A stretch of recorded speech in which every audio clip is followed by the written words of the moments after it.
طاب لي في حضائر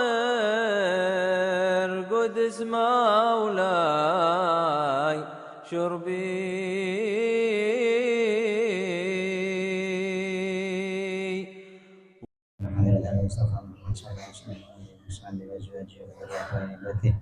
ثم إلى رحمه وشهد المستهدين khususan Syekh Muhammad bin Sa'id bin Hamad Al-Busiri As-Sudaji anna Allah yuri darajatihi fil jannah wa yurid alaina min barakatihim wa ulumihim wa nafahatihim. Al-Fatihah. A'udzu billahi minasy syaithanir rajim. Bismillahirrahmanirrahim. Alhamdulillahi rabbil alamin arrahmanir rahim maliki yaumiddin.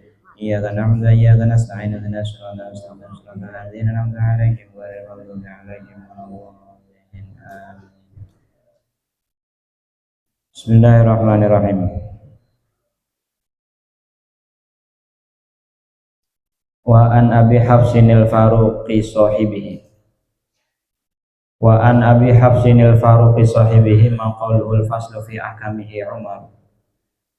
Wa an Abi Hafsin lan saking Abi Hafs ay sumarido an Abi Hafsin. Wa an Abi Hafsin lan saking Abu Hafs al Faruqi rupane al Faruq sahibihi rupane sahabate Kanjeng Nabi. Sahibihi rupane sahabate Kanjeng Nabi. Sahibihi rupane sahabate Kanjeng Nabi. Man utawi wong qauluhu kang utawi dawe man al faslu iku misah fi ahkamihi ing dalam pira-pira hukume man Umaru iku Sayyidina Umar. Wajud lan mugi lumo sinten panjenengan li Utsman maring Sayyidina Utsman Zinnuraini kang duweni cahaya loro man rupane wong kamulat kang sempurna lahu kedue man al mahasinu apa pira-pira kebagusan fiddaraini ing dalam umah loro umah dunia lan akhirat yaitu umah dunia lan akhirat wadzafaru lan kemenangan utawa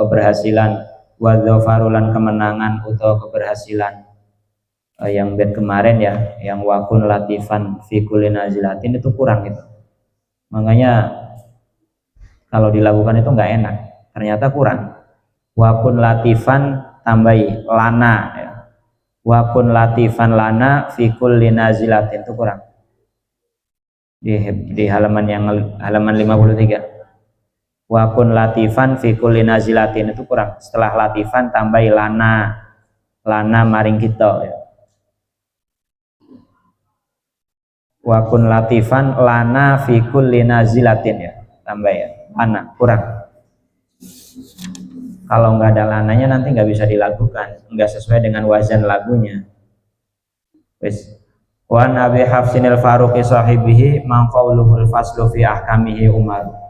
Kemudian semoga ridha Allah tercurahkan kepada Abi Hafs Umal Al-Faruq,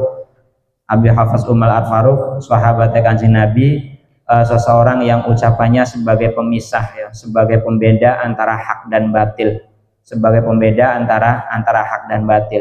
Ini beliau ini dijuluki Al-Faruq ya, karena setelah Umar itu masuk Islam, beliau benar-benar membedakan mana yang hak, mana yang batil, sebagai pembeda mana yang hak dan mana yang batil.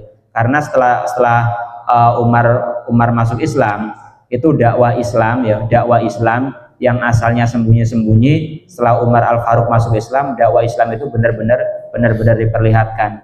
Yang batil dikatakan batil, yang hak dikatakan hak. Perkara hak yang sebelumnya disembunyikan, masih sembunyi-sembunyi dakwahnya, setelah Umar Al-Faruq masuk Islam, langsung kemudian diperlihatkan benar-benar ya. Sehingga inilah yang menyebabkan orang-orang Quraisy itu ketika pengen menyakiti Kanjeng Nabi berpikir dua kali, karena pada waktu itu ada dua tokoh besar ya, ada dua tokoh pemberani dari orang-orang Quraisy yang masuk Islam, yaitu siapa? Yang pertama Hamzah, kemudian yang kedua adalah Umar bin Khattab atau Umar Al-Faruq. beliau itu pernah didoakan, Kanjeng Nabi itu pernah doa begini, Allahumma a'izzal Islam bi ahadil umarain, dalam satu riwayat bi ahabbil umarain, ya Allah kuatkanlah Islam dengan salah satu dari dua Umar. Dari dua Umar yang dikehendaki oleh Kanjeng Nabi itu Amr bin Hisham. Amr bin Hisham itu nama aslinya siapa? Abu Jahal.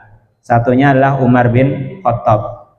Ya Allah kuatkanlah Islam dengan salah satu dari dua Umar, Amr bin Hisham, satunya Umar bin Khattab. Tapi kenapa doa Kanjeng Nabi itu diijabahinnya kepada Umar bin Khattab, bukan kepada Abu Jahal? Itu sebab ketika Kanjeng Nabi doa Allahumma a'izzal Islam bi ahadil umarain atau bi ahabil umarain, keadaannya Abu Jahal itu dalam keadaan ngapurancang. Ngapurancang itu bagaimana? Gini ya. Nah ini itu namanya keadaan ngapurancang, keadaannya males-malesan seperti itu. Makanya kalau nunggoni jamaah dalam keadaan tasbih itu hukumnya makruh. Kenapa? Karena itu nuduhaken orang yang bermalas-malasan. Itu hanya hal sepele sebenarnya. Hanya hal sepele, tapi ndadiaken doa Gusti Allah itu diijabahinnya, diarahkannya kepada Umar Al Faruq. Itu sebagai ta'adduban ya, sebagai ta'adduban yang namanya orang yang mendoakan orang lain untuk sukses. Itu antara ad-da'i karo al-mad'u harus ada koneksi yang kuat, harus ada hubungan yang kuat.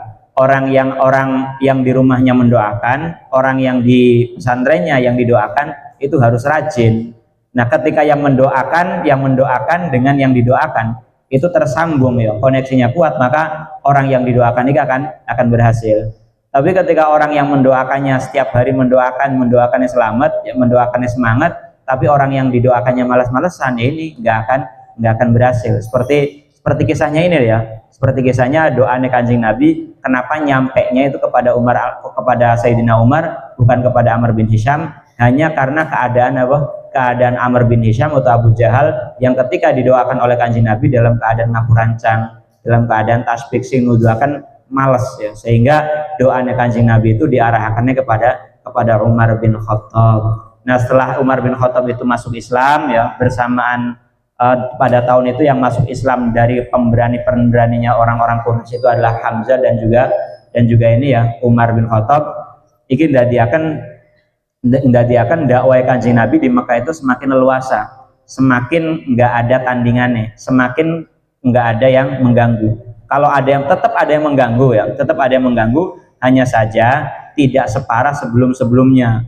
Kalau sebelum-sebelumnya karena merasa tidak ada yang menghalangi Kanjeng Nabi, tidak ada yang melindungi Kanjeng Nabi, orang-orang Quraisy ketika melihat dakwah Kanjeng Nabi dengan mencemoohnya, dengan melempari kotoran dan seterusnya. Tapi apakah Kanjeng Nabi berhenti dengan tindakan-tindakan orang Quraisy itu? Sama sekali tidak. Karena resikonya orang yang mendakwahkan ajaran-ajaran syariat Gusti Allah, ya resikonya harus seperti itu. Resikonya harus pertama kali mendapatkan penolakan dari orang-orang terdekatnya. Kemudian ya, setelah Umar bin Khattab itu masuk Islam ya, setelah Umar bin Khattab ini masuk Islam, orang-orang yang sedang hijrah di Habasyah ya, orang-orang yang sedang hijrah di Habasyah itu pulang ya. Pulang kenapa? Karena mereka merasa rada aman di Mekah dengan masuk Islamnya Hamzah dan juga Umar bin Khattab. Tapi apakah benar-benar aman, 100% aman orang itu bisa mendakwahkan, bisa melaksanakan syariat Islam secara bebas? Tidak ya, masih tetap nggak bisa, karena yang masuk Islam dari orang-orang hebatnya itu baru siapa? Hamzah dan juga Umar. Sementara ya orang-orang yang ahli berperang yang lainnya banyak yang belum iman, sehingga keberadaannya Hamzah dan juga Umar itu masih hanya sebatas mengurangi ancaman dari orang-orang Quraisy ya, dari orang-orang kafir Quraisy. Tapi tetap ya ada pengaruh yang sangat besar dengan masuk Islamnya Sayyidina Umar itu. Di samping itu Sayyidina Umar itu terkenal wataknya keras ya. Wah, keras, kalau sudah punya pendirian, benar-benar pendiriannya ini kokoh, nggak bisa digoyahkan oleh siapapun ya. Bahkan ketika Sayyidina Umar itu punya pendapat yang berbeda dengan Kanjeng Nabi, beliau utarakan pendapat itu. Ada beberapa pendapat Sayyidina Umar yang diusulkan kepada Kanjeng Nabi ya, sampai Gusti Allah itu nurunakan ayat membenarkan apa yang didakwakan oleh Sayyidina Umar. Contoh tentang keharamannya khamar secara total ya. Keharamannya khamar secara total. Khamar itu diharamkan itu enggak secara total 100% haram, enggak. Ada tahapan-tahapannya. Kenapa kok keharamannya khamr itu nggak langsung khamr haram 100% dalam keadaan apapun? Sebabnya ya angel seumpama keharamannya khamr itu langsung diberlakukan 100% tanpa memandang waktu dan keadaan. Karena yang namanya minum khamr, tradisi minum khamr bagi orang-orang Arab jahiliyah itu ya hampir sama dengan minum air putih. Setiap ada tamu yang datang ya mesti suguhannya khamr. Ketika ada perayaan mesti yang menjadi menu utama adalah khamr. Sehingga tradisi itu sudah mendarah daging. Begitu Islam datang ya, Kanjeng Nabi diutus kepada mereka, syariat khamr itu tuh nggak langsung dilarang, ada tahapan-tahapannya dilarang minum khamr ya, ketika dalam keadaan sholat nggak boleh. Tapi ada beberapa kasus ya, setelah sholat ya nggak apa-apa minum khamr lagi. Tapi tambah ke sini, Sayyidina Umar itu melihat beberapa fakta yang menyedihkan. Di antara beberapa ada sahabat yang sholat itu masih di bawah pengaruhnya alkohol. Ketika membaca surat Qul ya ayyuhal kafirun la a'budu ma ta'budun. Itu lane ku dibuang. Jadi Qul ya ayyuhal kafirun a'budu ma ta'budun. Jadi maknanya kan kalau seumpama paham maknanya ya parah ya. Artinya berarti apa? Saya menyembah apa yang kalian sembah.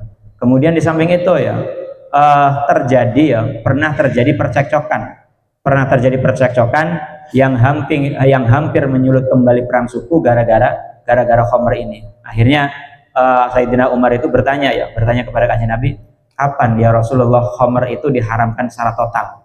Akhirnya kemudian beberapa waktu kemudian Allah menurunkan surat Al-Maidah sing nerangan tentang keharamannya khamr secara total. Banyak ayat-ayat yang turun sesuai karo pendapatnya Umar, namanya apa?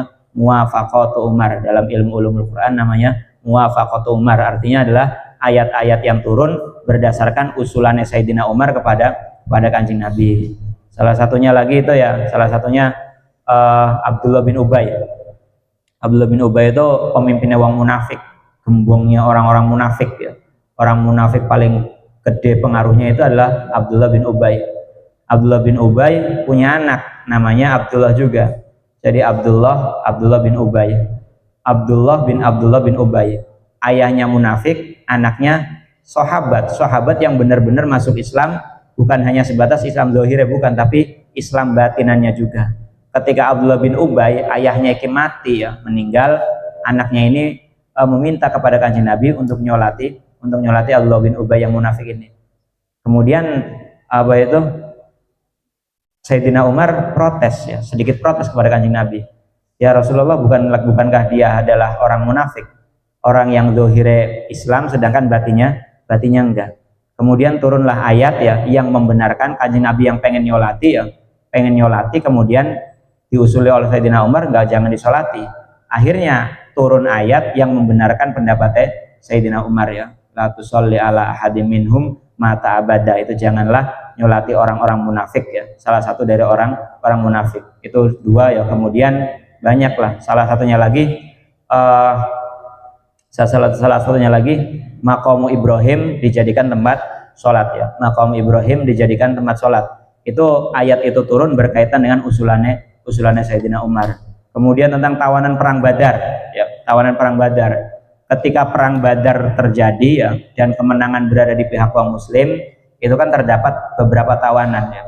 Nah tawanan itu ketika Kanjeng Nabi bermusyawarah dengan para sahabat-sahabatnya, ada yang usul. Kalau Abu Bakar ya jangan dibunuh, tawanan itu jangan dibunuh. Bagi yang bisa ditebus sebagai kas negara. Bagi yang bisa ditebus. Kalau yang nggak bisa ditebus, jaminan dia bisa bebas adalah ngajarakan setiap orang itu 10 orang anak-anak dari ahli Madinah ngajarakan baca tulis ya. Kalau 10 orang itu sudah bisa baca tulis baru bisa dibebaskan. Nah kalau kemudian Sayyidina Umar mengusulkannya ya dibunuh semua untuk mengurangi populasi orang-orang kafir. Kemudian pendapat yang diambil oleh Kanjeng Nabi adalah pendapatnya Sayyidina Umar. Baru setelah itu turun ayat sing benerakan pendapatnya Sayyidina Umar. Nah ini bukan berarti nyalahkan pendapatnya Kanjeng Nabi, karena ketika Kanjeng Nabi itu beristihad, itu hasil istihadnya pasti benar ya, pasti benar. Adapun dalam masalah tawanannya perang Badar, itu teguran dari Quran itu bukan karena Kanjeng Nabi salah, tapi karena apa? Karena ngambil pendapat yang ada pendapat yang lebih maslahat, yaitu dibunuh, tapi Kanjeng Nabi ngambil pendapat yang ditawan, ditebus. Itu jadi setiap istihad yang dilakukan oleh Kanjeng Nabi itu mesti sudah pasti benarnya. Adapun teguran dari Gusti Allah lewat ayat itu bukan karena khata'un fi istihadi, bukan karena salah dalam mengambil keputusan, bukan, tapi karena kurang maslahat yang kembali kepada umat Islam. Wajud li Utsmana ya. Wajud li Utsmana dzin nuraini man kamulat. Kemudian semoga Allah meridhoi Sayyidina Utsman dzin nurain, seseorang yang sempurna kebaikan-kebaikannya di dunia dan di akhirat. Seseorang yang kebaikan-kebaikannya sempurna di dunia dan akhirat. Karena Sayyidina Utsman itu salah satu sahabat yang kaya. Nah, kekayaan beliau itu semuanya digunakan untuk dakwah Islam ya. Itulah sebabnya beliau nengkene pujian kepada Sayyidina Utsman itu adalah man kamulat lahul mahasin fidaraini. Orang yang kebaikannya sempurna, baik kebaikan di dunia dan juga di akhirat. Kebaikan dunianya, sedekahnya banyak, ibadahnya juga banyak. Makanya dikatakan apa? Al mahasin fidaraini, orang yang kebaikannya sempurna baik di dunia atau di akhirat. Nah, di antara salah satu kesuksesannya Sayyidina Utsman setelah menjabat sebagai khalifah, karena Sayyidina Utsman kan menjabat sebagai khalifah setelah siapa? Setelah Umar. Setelah Rasulullah wafat, kepemimpinan itu diteruskan oleh Abu Bakar kemudian diteruskan oleh Umar diteruskan oleh Sayyidina Utsman. Nah, dalam kepemimpinannya Sayyidina Utsman itu salah satu kesuksesan ya, salah satu jasanya Sayyidina Umar yang sampai sekarang kita rasakan itu adalah umat muslim itu satu dalam bacaan mushafnya. Yang sebelumnya itu beda-beda bacaannya, macam-macam qiraahnya itu beda-beda. Kemudian disatukan oleh Utsman ya, mushaf yang sekarang beredar itu jasanya siapa? Jasanya Sayyidina Utsman. Kemudian perluasan wilayah Islamnya juga luas, karena di zamannya Sayyidina Utsman itu kerajaan Persia yang selama ribuan tahun berdiri, zamannya Sayyidina Utsman habis, sudah nggak ada lagi kekaisaran Persia itu sudah tidak ada lagi. Di zamannya siapa? Di zamannya Sayyidina Utsman, rajanya yang terakhir yang namanya Yazid III itu terbunuh, tersisa 3 orang putrinya. 3 orang putrinya diambil, kemudian dibagi-bagikan kepada siapa? Kepada Husain. Kemudian kepada Husain, nanti dari Sayyidina Husain itu punya anak yang namanya Ali Zainal Abidin. Makanya Ali Zainal Abidin itu ibunya orang Persia. Nah, itu ya. Kemudian di zamannya Sayyidina Umar itu terjadi satu peristiwa, permasalahan antara beliau dan sahabat mengenai masalah ghanimah. Ghanimah itu apa? Harta rampasan perang. Iki permasalahan ini nuduhaken kalau pandangannya Sayyidina Umar itu bukan hanya pandangan yang hanya pada waktu itu, tapi pandangannya beliau sangat luas, pandangan bagaimana nasib umat Islam setelahnya. Jadi setelah umat Islam itu menang perang melawan wong-wong kafir, merebut daerah yang namanya Irak ya, namanya Sawadul Irak. Sawadul Irak itu kalau diterjemahkan apa? Sawad artinya ireng, Irak tanah Irak. Berarti tanah Irak itu warnanya ireng? Enggak. Justru artinya Sawadul Irak itu adalah tanah hijaunya Irak ya. Tanah hijaunya Irak, karena banget akeh perkebunan kurma, jadi banget hijau itu sampai mendekati ireng ya. Karena warna hijau itu ketika hijaunya hijau pekat itu mendekati warna hitam. Nah, salah satunya ketika pasukan Islam itu menang melawan orang-orang Romawi dan berhasil menaklukkan Irak, ini terjadi perkhilafan ya di antara para sahabat. Menurut para sahabat yang lainnya kayak Abdurrahman bin Auf, kemudian Sayyidina Ali, ya yang namanya tanah hasil rampasan perang, cara alokasinya bagaimana, cara tasarrufnya bagaimana? Ya dibagikan sesuai dengan kepemilikannya. dibagikan berdasarkan milkun. Kalau pandangannya Sayyidina Umar enggak. Kalau pandangannya Sayyidina Umar enggak. Kalau seumpama tanah itu dibagikan kepada pasukan-pasukan, para pasukan berdasarkan kepemilikan, nanti nasib umat Islam yang berada di masa setelahnya nanti bagaimana? Akhirnya kemudian Sayyidina Umar memberikan sebuah keputusan, tanah ini diambil oleh negara kemudian diwakafkan. Nah ini ya, tanah Irak itu sebenarnya tanah wakafan itu. Tanah wakafan, makanya kalau ada kurma yang imporan dari Irak itu bagaimana? Syubhat intinya ya. Syubhat itu artinya yang nggak jelas, gue itu haram, gue itu nggak jelas halal haramnya. Tanah wakafan telah diwakafkan oleh Sayyidina Umar, tapi sekarang sudah disertifikat ya. Sertifikatnya sertifikat milik semua, sudah dimiliki perorangan. Enggak lu sudah lupa dengan status wakaf yang ada di zamannya Sayyidina Umar. Intinya kalau ada kurma yang dari sana, apa hukumnya? Syubhat ya. Syubhat itu ya orang jelas halal ya, orang jelas haram ya, enggak jelas ya. Karena bisa saja kurma itu dari sana, bisa saja kurma itu dari Iraknya juga ngimpor, kemudian diekspor lagi ke negara-negara yang lainnya. Ya wallah alam ya. Intinya enggak jelas ya, tidak jelas. Kada iku kaya mengkono kamulat lahul mahasin. Kada iku kaya mengkono kamulat lahul mahasin. Aliyun utai Sayyidina Ali.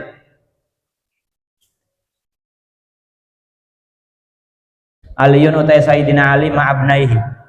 Ing dalam sertane putra lorone Ali. Ma'abnaihi ing dalam sertane putra lorone Ali yaitu Hasan wa Husain. Wa ummihi malan ibnaihi yaitu Fatimah Az-Zahra, Sayyidah Fatimah Az-Zahra. Ahlul abai rupane ahli selimut. Ahlul abai rupane ahline selimut. Kama apa keterangan koja akang teman-teman teko. Koja akang teman kama koja koyo olehnya teman-teman teko. Kama koja kaya oleh teman-teman teko na ing kita al khabaru apa hadis. Al khabaru apa hadis ya. Kemudian semoga ridha Allah ya menyertai Sayyidina Ali, kedua putranya dan ibunya. Mereka semua disebut sebagai ahlul aba seperti keterangan yang ada dalam hadis. Ahlul aba itu apa? Ahli selimut. Ahli selimut itu ketika turunnya ayat yang membersihkan ahlul bait dari kotoran-kotoran, kemudian Kanjeng Nabi langsung menyelimuti Sayyidina Ali, Hasan, Husain dan juga Fatimah ya, hum ahlu baiti. Kanjeng Nabi mengatakan hum ahlu baiti. Itulah sebabnya Ali, Hasan, Husain Kanjeng Nabi disebut sebagai ahlul bait ya, ahlul bait atau ahlul kisah. Kisah itu artinya selimut atau selendang, karena ketika ayat yang jelaskan tentang disucikan keluarganya Kanjeng Nabi, yaitu yang ayatnya bunyinya bagaimana? Yang wayutahhirakum tathira itu gimana?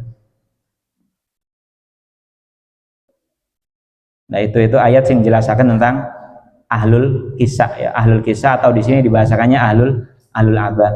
Kada iku kaya mengkono Sayyidina Ali. Kadai kaya mengkono Sayyidina Ali Khadijatuna utawi Khadijah kita al-kubra kang agung alladzi kang badalat kang nyerahaken sinten alladzi amwalaha ing pira-pira bondone allati li Rasulillahi krana kedua Rasulullah sallallahu alaihi wasallam yantasiru hale memperoleh kemenangan sinten Rasulullah, yantasiru hale memperoleh kemenangan atau hale menang sinten Rasulullah. Kemudian ya semoga ridha Allah tercurahkan juga kepada Sayyidah Khadijatul Kubra yang telah menyerahkan seluruh hartanya untuk kepentingan dakwah Kanjeng Nabi sallallahu alaihi wasallam, sehingga Kanjeng Nabi bisa memperoleh kemenangan berkat jasa harta-hartane Khadijatul Kubra. Ketika Rasulullah SAW menikah dengan Sayyidah Khadijah itu termasuk seorang bangsawan yang kaya. Bahkan sebagian riwayat ya, sebagian keterangan itu menyebutkan begini, andaikan kekayaan orang-orang Mekah itu dikumpulkan, itu 2/3 itu miliknya Sayyidah Khadijah. Saking kayanya. 2/3 kekayaan penduduk Mekah itu miliknya Sayyidah Khadijah. Sedangkan yang sepertiganya dibagikan untuk semua penduduk Mekah. Kayak apa coba kayanya beliau itu. Nah, setelah Rasulullah diutus, semua hartanya Sayyidah Khadijah itu diperuntukkan untuk dakwah Kanjeng Nabi, sampai habis ya, sampai sorot fakiratan, sampai beliau menjadi fakir, tidak memiliki apapun. Nah, ketika tidak memiliki apapun, apakah beliau kelaparan? Ya enggak, ya tidak. Sudah menjadi jaminan ya, sudah ada jaminan dari Gusti Allah. Orang yang mau bertakwa wis mesti rezekinya itu bakal dicukupi. Dicukupi itu bukan berarti dibuat kaya, enggak, tapi enggak bakal terjadi kelaparan, enggak mungkin kelaparan itu tidak mungkin. Dicukupi ya, ingat ya, bahasanya itu dicukupi itu bukan dijadikan kaya, enggak. Makanya meskipun Sayyidah Khadijah itu semua hartanya didermakan, disedekahkan untuk jalan dakwah Kanjeng Nabi, sampai beliau tidak memiliki apa-apa lagi. Tidak ada riwayatnya beliau itu sampai mangan kelaparan, itu enggak. Tetap rizkinya dicukupi. Itu beliau ya, semua hartanya jiwa dan raganya pokoknya untuk kepentingannya dakwah Kanjeng Nabi. Bahkan ada seorang yang pernah bertanya kepada beliau, apakah engkau bahagia menikah dengan Nabi Muhammad SAW? Jawaban beliau adalah, saya tidak pernah memikirkan kebahagiaanku, yang aku pikirkan adalah kebahagiaannya Kanjeng Nabi Muhammad SAW. Dan kebahagiaannya Kanjeng Nabi itu bukan kebahagiaan untuk urusan duniawi, bukan, tapi kebahagiaan untuk umatnya. Bagaimana caranya umat itu selamat dari api neraka, itu cita-cita utamanya Kanjeng Nabi. Bagaimana umat itu selamat dari api neraka. Makanya ketika di awal-awal dakwah Kanjeng Nabi itu semangat betul mendakwai pemuka-pemuka orang Quraisy atau tokoh-tokohnya orang Quraisy. Kenapa? Karena ketika tokoh-tokohnya orang Quraisy itu gelem diajak masuk Islam, maka lebih gampang dakwai orang-orang yang di bawah-bawahnya itu. Karena orang-orang yang di bawah-bawahnya itu biasanya anut dengan para tokoh-tokohnya. Tapi sudah menjadi sunnah, sudah menjadi jalan hidupnya para nabi. Orang yang pertama kali mengikuti jalan hidupnya Kanjeng Nabi itu bukan orang-orang pembesar kaumnya, bukan. Justru para pembesar kaumnya itu adalah orang yang berada di garis depan tentang perjalanan dakwah Kanjeng Nabi. Ingat ya, itu sudah menjadi sunnah ya, sudah menjadi jalan hidupnya para nabi itu seperti itu. Orang yang pertama kali mengikuti dakwahnya bukan tokoh-tokohnya, bukan tokoh-tokoh kaumnya, bukan, tapi orang-orang yang dianggap rendah oleh kaumnya. Begitu Kanjeng Nabi sedang semangat mendakwahkan Islam kepada tokoh-tokoh Quraisy kayak Al-Walid bin Mughirah, Abu Jahal dan seterusnya, datang Abdullah bin Umi Maktum ya. Datang Abdullah bin Umi Maktum, yaitu sedang semangat mendakwakan ajaran Islam kepada tokoh-tokoh Quraisy, tapi yang menerima ajakan Kanjeng Nabi adalah Abdullah bin Umi Maktum ya, orang yang buta. Ya seperti itu. Setiap orang yang pengen nyebarkan ajaran Kanjeng Nabi, ketika bukan tokoh-tokohnya yang mengikuti ajarannya itu sudah menjadi sunnatullah, sudah menjadi jalan hidupnya Kanjeng Nabi, seperti itu ya. Jadi jangan putus asa kalau suatu saat kalian itu nyebarkan agama Gusti Allah nenggone kampung-kampung yang nggak pernah mengenal Islam sama sekali, tokoh-tokohnya nggak ada yang mau, nolak kabeh. Yang pertama kali mengikuti adalah anak-anak, orang-orang rendahan. Ya jangan putus asa, itu sudah menjadi garis, sudah menjadi sunnah Kanjeng Nabi, sunnah nabi-nabi terdahulu. Jika ajaran Allah itu pertama kali disebarkan, maka yang akan mengikuti adalah orang-orang dari kalangan rendahan dulu. Nanti kalau orang-orang yang tokoh-tokohnya itu keri-kerinan ya, belakangan biasanya. Wa tahiratu lan pira-pira wong wadon kang suci. Wa tahiratu lan pira-pira wong wadon kang suci nisaul Mustafa. Rupane pira-pira garwane Kanjeng Nabi Muhammad sallallahu alaihi wasallam. Wa kadza iku kaya mengkono-mengkono nisaul Mustafa. banatuhu utai piro-piro putrine Kanjeng Nabi Muhammad sallallahu alaihi wasallam, wa banuhu lan piro-piro putrane Nabi Muhammad sallallahu alaihi wasallam, kullama dzukiru semangsane den tutur sapa banatuhu wa banuhu, kullama dzukiru semangsane den tutur sapa banatuhu wa banuhu, Sa'dun lan Sa'ad, Sa'dun lan Sa'ad, Sa'idun lan Sa'id ibnu Aufin, rupane putrane Auf,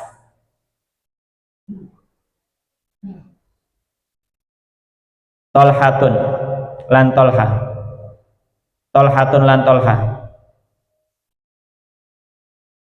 wa Abu Ubaidata, wa Abu Ubaidatin lan Abu Ubaidah, wa Abu Ubaidatin lan Abu Ubaidah, wa Zubairun lan Zubair, wa Zubairun lan Zubair, Sadatun, Sadatun rupane piro-piro pemimpin, piro-piro sayyid utawa pemimpin utawa wong-wong mulia, huraru kang mencorong-mencorong kabeh, huraru kang mencorong-mencorong kabeh, wa Hamzatun lan Hamzah, wa Hamzatun lan Hamzah, wa kadai kaya mengkono-mengkono Hamzah, wa kadai kaya mengkono-mengkono Hamzah, Al-Abbas utai Abbas, Al-Abbas utai Abbas, sayyiduna rupane Gusti kita, sayyiduna rupane Gusti kita, wa najluhu lan putrane Abbas yaitu Abdullah bin Abbas, Al-Habru rupane mangsi, Al-Habru rupane mangsi, man rupane wong, zalat kang ilang bihi kelawan man, al-ghiyaru apa kemarin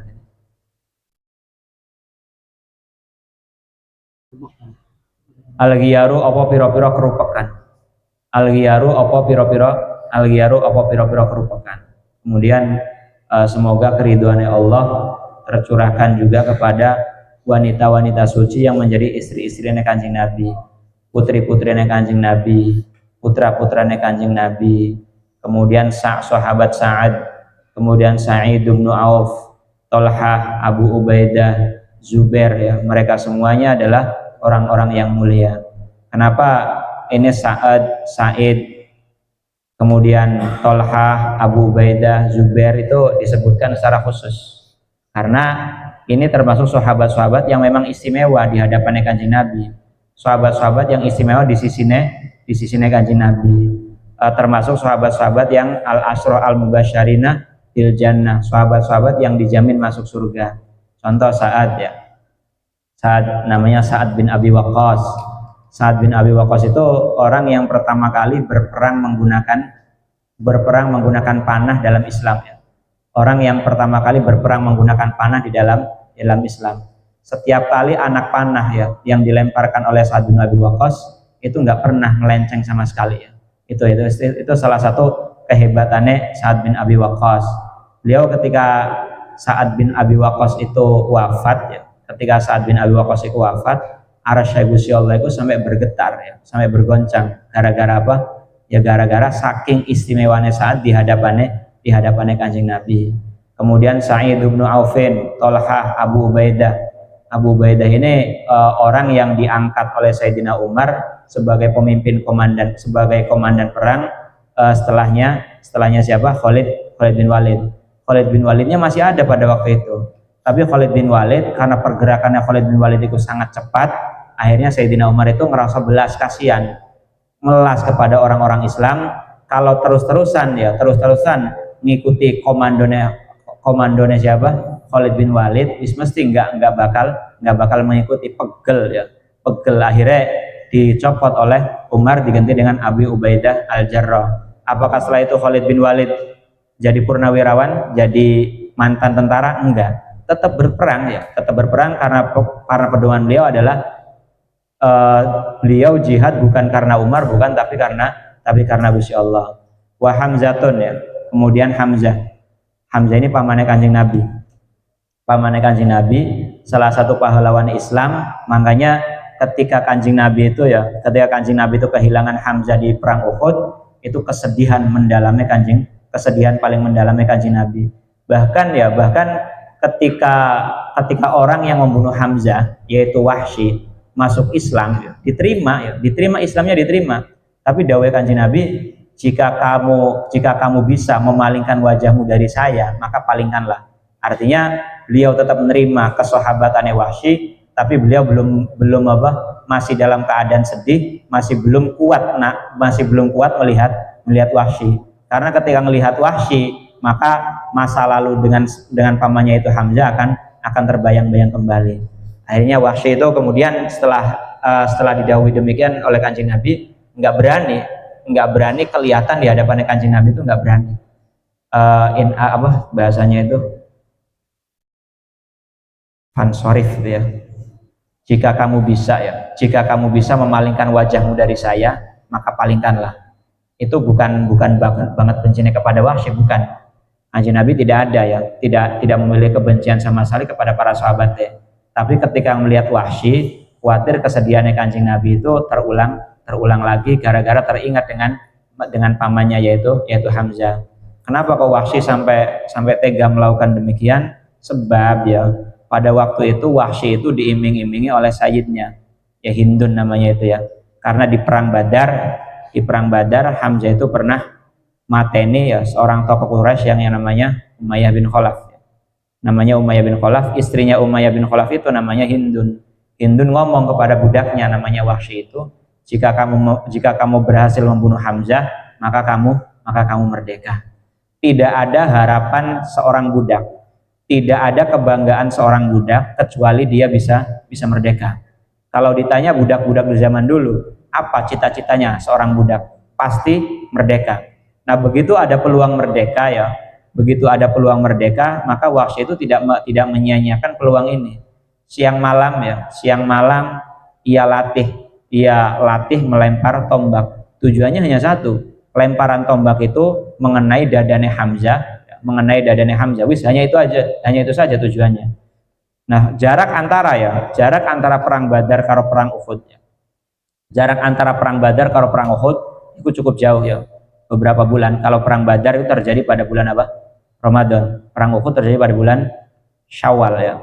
Ya, terjadi pada bulan Syawal ya. Jadi selisih di antara keduanya cukup jauh. Nah, selama waktu itu yang dilakukan oleh Wahsy itu hanyalah latihan lempar tombak tujuannya bunuh Hamzah. Begitu tiba perang Uhud, yang dicari oleh Wahsy itu ya bukan pasukan Islam yang lainnya. Pokoknya yang dicari oleh Wahsy itu adalah mateni satu orang, yaitu Hamzah. Begitu tombak itu dilemparkan dan benar-benar mengenai jantungnya Hamzah, mengenai dadanya Hamzah kemudian mendapatkan syahadah, mendapatkan mati syahid. Setelah itulah Wahsy merdeka. Nah, setelah itu Wahsy itu setiap harinya dihantui oleh perasaan bersalah ya. Setiap harinya dihantui oleh perasaan bersalah, kemudian disaranakan teman budaknya yang sesama budak kulit hitam, yaitu Bilal ya. Bilal nyaranakan kepada Wahsy untuk masuk Islam, menemui Kanjeng Nabi. Nah, itulah awal mulanya Wahsy itu didhawuhi oleh Kanjeng Nabi, jika kamu mampu memalingkan wajahmu dari saya, ya palingkanlah. Nah, itu jadi setiap saat ya, di setiap tempat ada Kanjeng Nabi di situ, maka Wahsy tidak berani memperlihatkan wajahnya di hadapannya Kanjeng Nabi.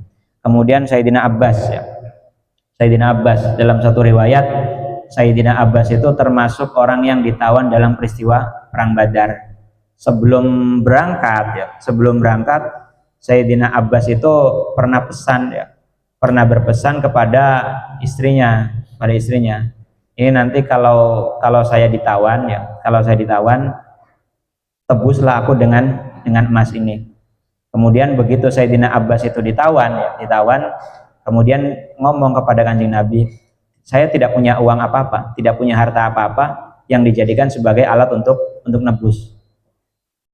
Kemudian Kanjeng Nabi ngomong, terus bagaimana emas yang kau berikan kepada istrimu itu? Nah, baru itulah Sayyidina Abbas itu kemudian yakin dengan kerasulannya Kanjeng Nabi, langsung setelah itu iman kepada Kanjeng Nabi.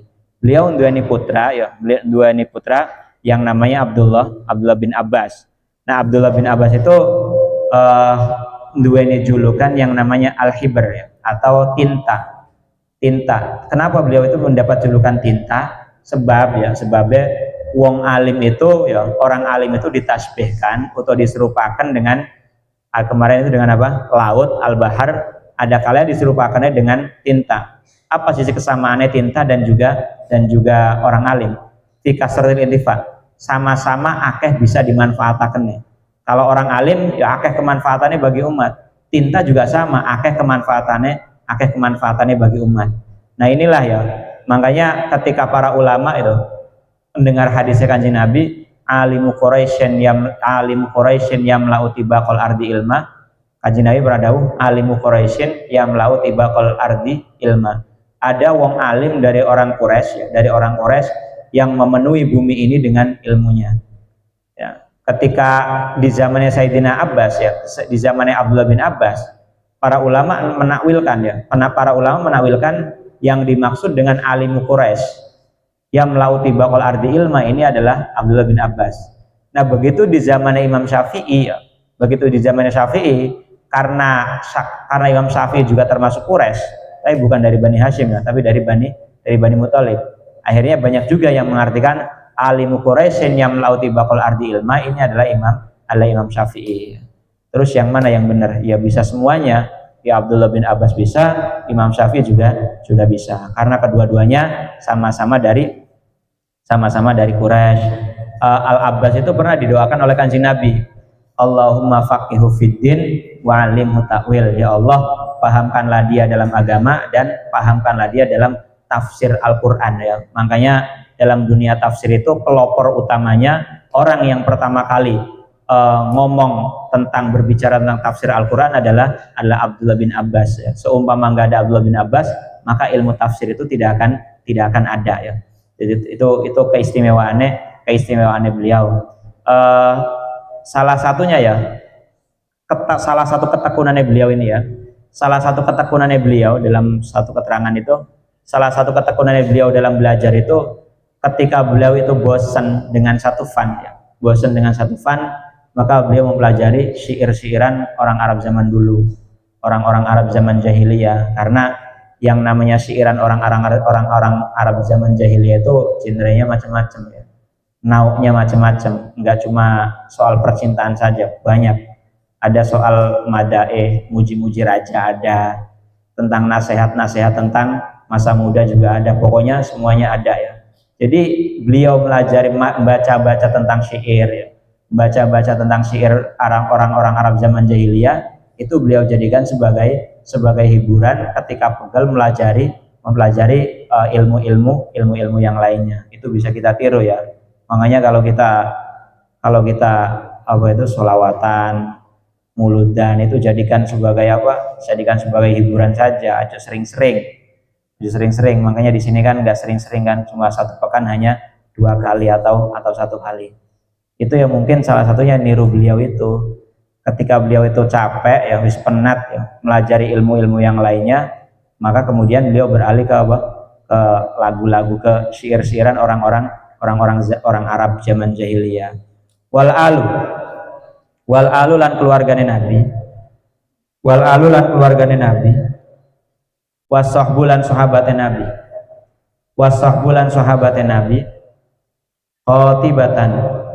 Hales kabehane majanna ing dalam selagine nutupi lailud dayaji. Itu salah, itu bukan lailud dabaji tapi apa, lailud dayaji. Majanna ing dalam selagine nutupi lailud dayaji, opo wengine pira-pira peteng. Lailud dayaji, apa wengine pira-pira peteng, au bada utawa pertelo asaharu apa waktu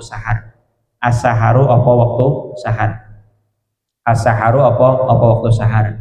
Kemudian keluarganya Kanjeng Nabi ya, semoga ridha Allah juga tercurahkan kepada keluarganya Kanjeng Nabi, sahabat-sahabat Kanjeng Nabi, pengikut-pengikutnya Kanjeng Nabi, selama malam masih menyelimuti selama malam masih menutupi waktu petangnya, dan atau selama waktu sahar itu masih nampak. Ini tujuannya sama, artinya adalah selamanya, bukan untuk membatasi.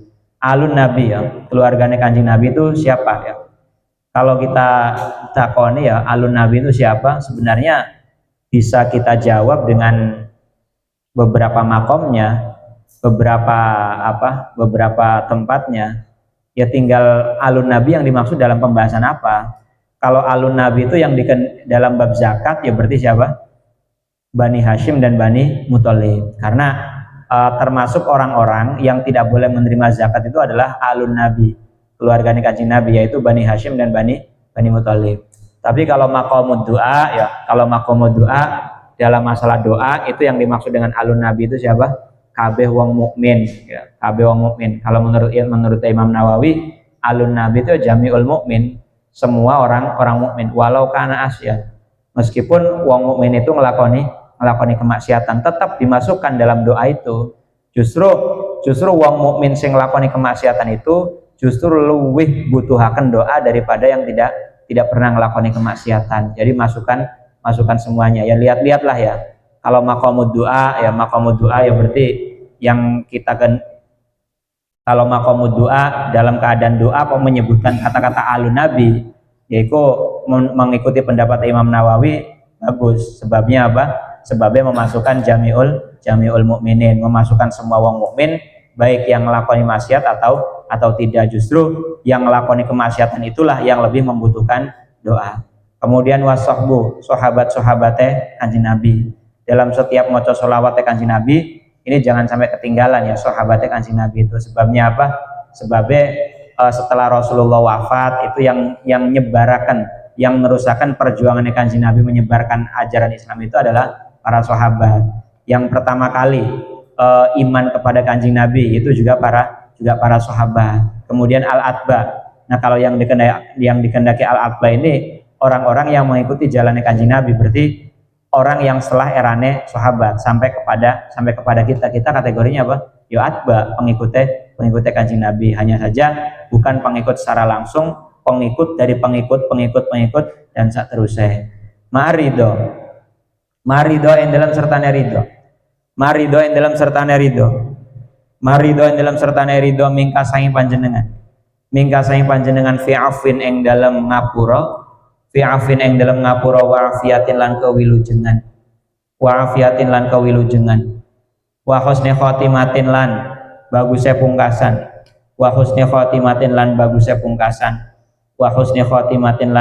pungkasan, iyang kodi setelah dot yaknya buang.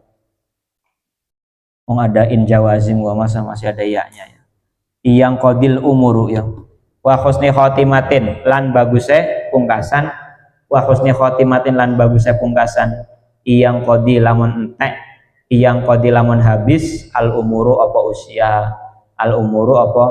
usia. Semoga mereka semua mendapatkan ridho dari Engkau, mendapatkan ampunan Engkau, dan mendapatkan akhir yang baik ya. Akhir yang baik yaitu mati dalam keadaan husnul khotimah ya, ketika umur sudah tidak ada lagi. Ridho ya. Jadi ridho al-bughdu. Ridho karo bendune Gusti Allah itu disamarakan.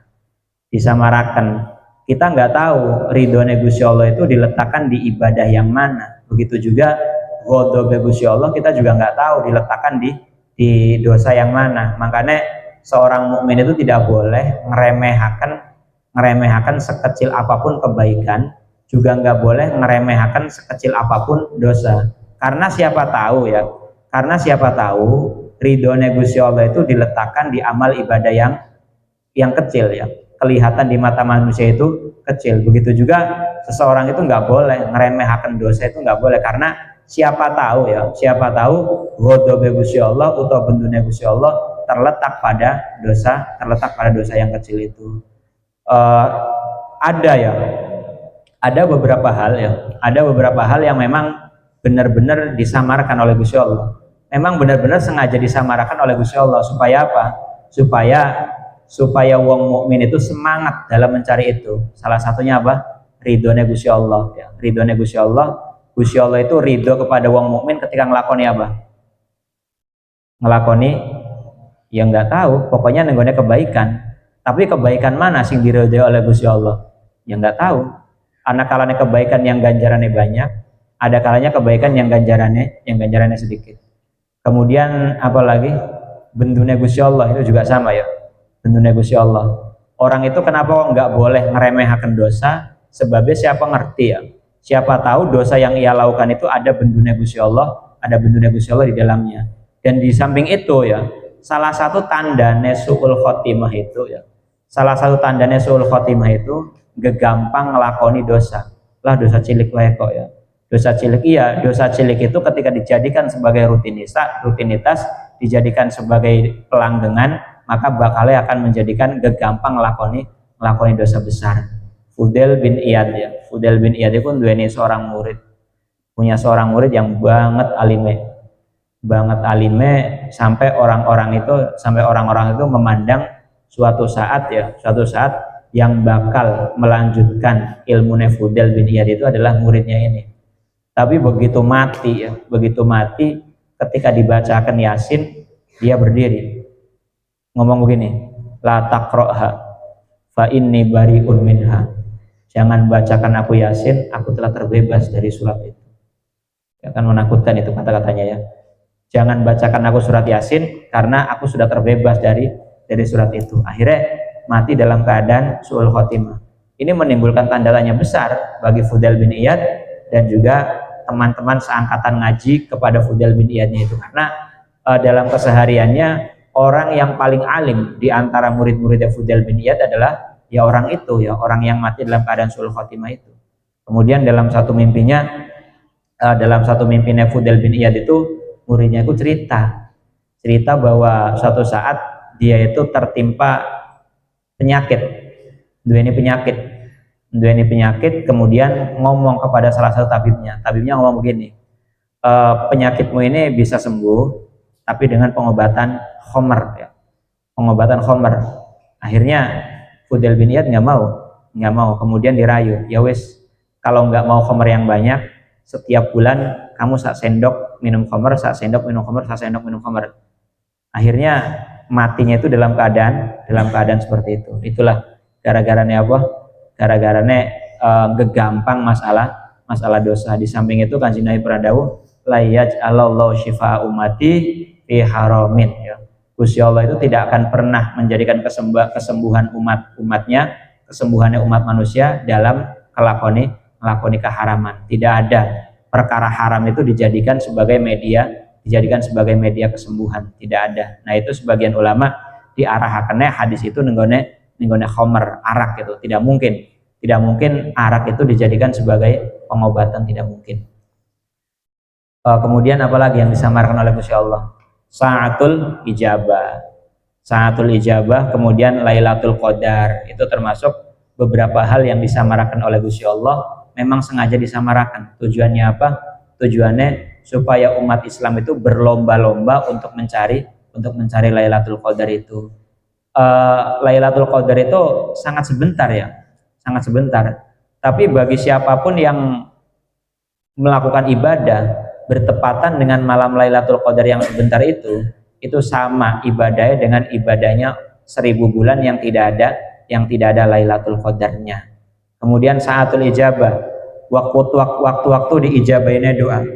Waktu-waktu diijabahinnya doa itu pada saat apa? Pada saat malam Jumat itu ya.